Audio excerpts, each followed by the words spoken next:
Kumuha ka ng 3 mahiwagang sangkap at pagsamasamahin mo ito. Magdudulot ito ng maraming pera. Siksikliglig at umapot, napakaraming blessing araw-araw ang darating sa inyo. Ang asin ay isa sa mga very powerful na humihigop ng mga negative energy. Ito ay magdudulot na napakaraming swerte lalo na tungkol sa usapin ng pera. Kaya kung ikay walang pera ngayon, huwag ka na magpatumpik-tumpik pa, ay gawin mo na ito. At ang pinaka-the best na paggawa nito ay tuwing Tuesday or Friday.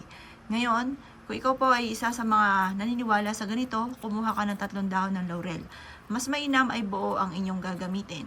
Ang dahon ng laurel ay isa sa mga subok na for only wishes para mabilis matupad ang inyong mga pangarap sa buhay. Ang very powerful na 3 ito ay makakatulong upang sa ganon, kung ano man yung ninanais ninyo ay kaagad yung makamtan. Kung ikaw ay mananaya, mainam po mga bossing ko ay huwag kang magpapawala nito at ito po ay magdudulot sa inyo ng yaman at maaaring ikaw ay manalo ng jackpot.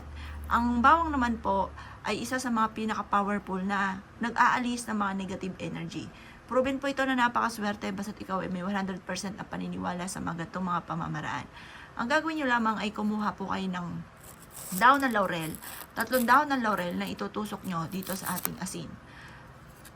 Habang tinutusok nyo po ito, kayo po ay nagwi-wish na magkakaroon ako ng maraming pera. Kailanman na hindi na ako mamumblema tungkol sa usapin ng pera. At pagkatapos ay itusok nyo rin po ito ating bawang. Maraming pera ang darating sa akin, mananalo na ako ng jackpot. Hindi na ako mamumblema tungkol sa usapin ng pera. Ganyan lamang po ang inyo pong gagawin. Ang paggawa ng ganito ay pinaka-the best Tuesday or Friday ng mga bandang alas 7 ng umaga sa may silangan. At pagkatapos ay mag-wish ka na ng lahat ng nais po ninyo. Basta mula sa puso ang pag-wish, naniniwala ka na makakamtan nyo ang mga pinapangarap ninyo, ay walang imposible na hindi nyo yan makakamtan. Ito po isa sa mga subok na napaka-epektibo. Kapag po ang inyo pong asin ay natunaw, itatapon nyo na ang lahat ng sangkap na ito. Itapon nyo na ang dahon ng laurel at ganoon din ang bawang at hugasang mabuti itong lagayan. Pag ito'y natuyo na yung lagayan, lagyan mo ulit ng panibagong asin at gawin nyo muli ito mga bossing.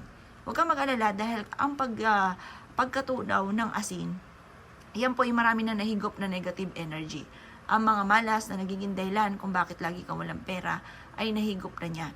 At papalitan po ito ng maswerte na pamamaraan upang sa ganon, araw-araw ka na magkaroon ng malaking pera at hindi ka maubusan ng pera. Ilalagay niyo po ito sa ilalim ng inyong higaan at ang dulot nito ay swerte. Lagi kang dadalhin nito kung saan lagi ikaw ay suswertiin. Lagi kang dadalhin nito kung saan lagi ikaw ay magkakaroon ng maraming pera. Magiging matalino ka at makakaisip ka ng mga pamamaraan kung paano ka magiging matagumpay at magiging mas fighter ka sa hamon ng buhay.